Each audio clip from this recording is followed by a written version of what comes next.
Many family, social, and organizational tasks are accomplished by teams. Sports such as cricket, hockey, baseball, and football are played by teams. The government often appoints teams such as commissions of inquiry comprising eminent persons to go into a task to go in question and make recommendations or arrive at a judgment. Organizations use teams and task forces for specific missions, and the more effective leaders of departments like to turn their staffs into teams. Teams are created to pool the talent, energy, and initiative of several persons so that this group of persons can achieve what may be very difficult for individuals to achieve alone. A group, whether it is formal or informal, is not a team if there is no teamwork. A section or a department, though it consists of people that interact with one another, is not necessarily a team. It has to be turned into a team. Nor is an informal group, such as people gathered around an ice cream vendor, necessarily a team. For a group to be a team, the members must work as a team because they share values and purpose. For it to be an effective team, it also needs skills and resources relevant to purpose, structure, roles, and rules that help it operate relatively smoothly. Leadership and certain effective processes. Let us look at the ingredients of an effective team. Number one is shared values and purpose. Broadly speaking, teams work well when members share an ideology. An ideology consists of connected values. There can be several operating ideologies. One ideology is democratic functioning, freedom and autonomy of members, their participation in decision making, equality, etc. Another is benevolent authoritarianism, a strong leader with absolute authority who, however, exercises it for the objective of the teams and for the benefit of its members. A third ideology is service-mindedness, that is, the team operates to serve humanity or some chunk of it. The point is that when members share certain core values, teamwork is likely to be excellent and the members are likely to put their heart and soul into the team's work. Shared purpose is another glue to produce a film, for example, implement a project, provide high quality service to other departments in the organization, ensure interdepartmental coordination, so on and so forth. Number two is skills and resources. Since teams often pursue tasks that are bigger than what any one person acting alone can pursue, it stands to reason that a team must have a fairly wide spectrum of expertise, information, skills, and abilities, and also an access to other types of resources not available within the team, that is, money, equipment, scarce technical skills, and so forth. Number three, structure, roles, and rules.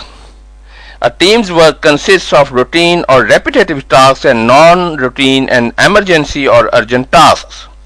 It makes sense to develop some sort of a structure. It needs not to be a tight one, though. It takes care of both sorts of tasks. Thus, some division of work, specialization, and delineation of responsibility helps ensure that all the needed work gets done. Thus, a cricket team has a captain, a vice captain, a wicket keeper, some bowlers, some batsmen, and so forth. Some rules are also useful to avoid needless conflicts, and some procedures for repetitive tasks may be usually useful laid down to minimize members reinventing the wheel. Number 4 is leadership. The team's leader is obviously a very key person. Broadly, his or her responsibilities are to conceptualize broad directions for the team and manage its human resources, including motivating and inspiring the team members and seeing that the work proceeds according to the plan. Besides, a good leader works to create a team culture of active cooperation between members. That is, he or she facilitates interactions between members.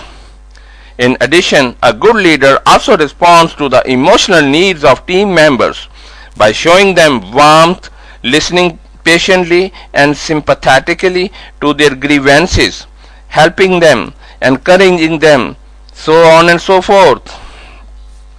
Leaders who respond to the emotional needs of members tend to evoke high morale.